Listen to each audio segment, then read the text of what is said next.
In the late spring of 1940, the tiny island of Malta is a quiet British outpost in the middle of the Mediterranean, far from the war raging in Western Europe. But with the entry of Italy and its colonies into the conflict on June 10th, Malta becomes a principal target for the Italian Air Force. In summer 1940, Italy bombed it.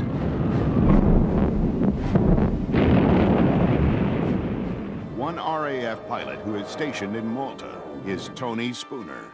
I was there for, I think it was about 1,250 air raids. Not everyone was a serious air raid. Many of them were just reconnaissance flights. But we were bombed on average about 3 or 4 times every day. The Italians used rather antiquated aircraft, and they weren't particularly well protected by armor, and they tended to turn tail at the first sign of any opposition. I was in Coastal Command, and our job in Malta was to go out at night and find the ships which were trying to transport supplies from Italy and Sicily to Rommel's forces in North Africa. And having found them, our job then was to home other people to come and attack them, and occasionally attack them ourselves. Well, the population took it very well, bearing in mind it wasn't even their war. There were no fighter aircraft on the island to beat off the attacks.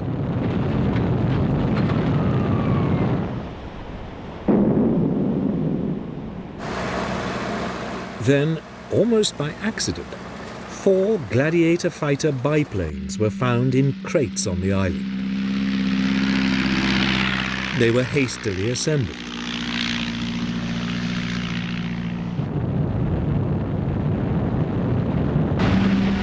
The aircraft put up a fierce resistance.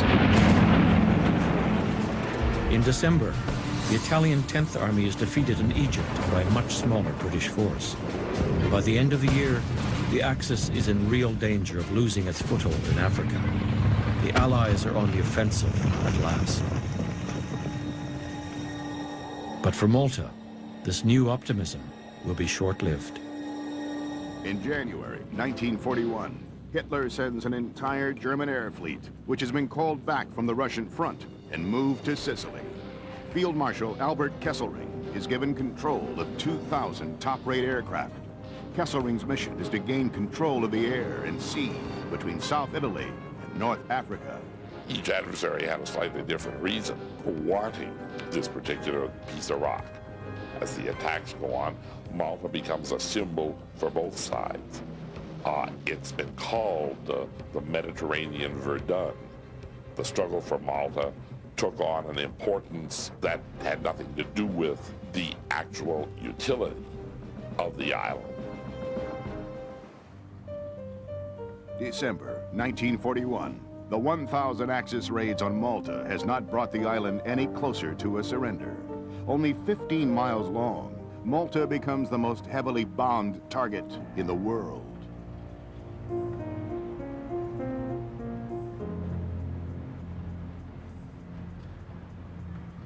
On April 17, 1942, the embattled island of Malta wins a decoration for bravery. King George VI awards the island the Order of the George Cross. But the award ceremony is cut short by the arrival of yet another Axis bombing.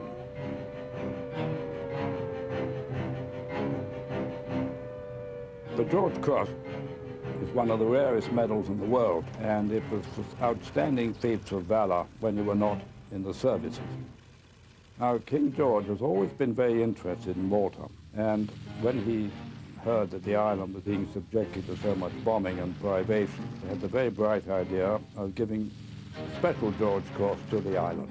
And it's the only case, I think, of a medal being given to a piece of territory rather than to an individual. There are now only 8 British aircraft operating against some 15 Axis squadrons. Malta desperately needs fighter planes to regain control of its airspace. There is not a single British aircraft carrier available for the urgent mission. English Prime Minister Winston Churchill makes a desperate appeal to the United States. Will the response be in time to save Malta?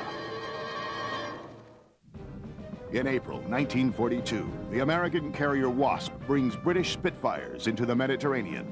As soon as the Spitfires arrive, German radar alerts the Axis air fleet at Sicily. The Luftwaffe strikes and destroys or disables every one of the planes. In early May 1942, the USS Wasp and the British carrier Eagle return and successfully deliver a replacement squadron of 64 Spitfires within flying range of Malta. Malta continues to be dependent on the outside world for such things as grain, meat, and gasoline. The Germans commence starvation tactics. The situation in Malta is becoming critical if supply ships are unable to break through the Axis obstacles. On August 12th, the Axis air attack hits in full force. British carrier planes and concentrated ack-ack fire again keep the attackers away from the merchant ships.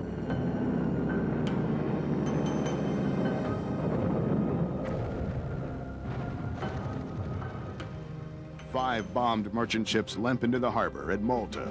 They bring food, but no gasoline. The tanker Ohio, an American ship with an all-British crew, carries the gasoline that's Malta's sole hope for survival. Heavily damaged, the slowly sinking tanker staggers into harbor with its precious cargo.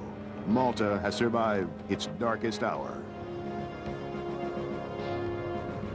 After the operations at Malta, Tony Spooner would be a flight instructor and later serve as a coastal command officer in the invasions on D-Day.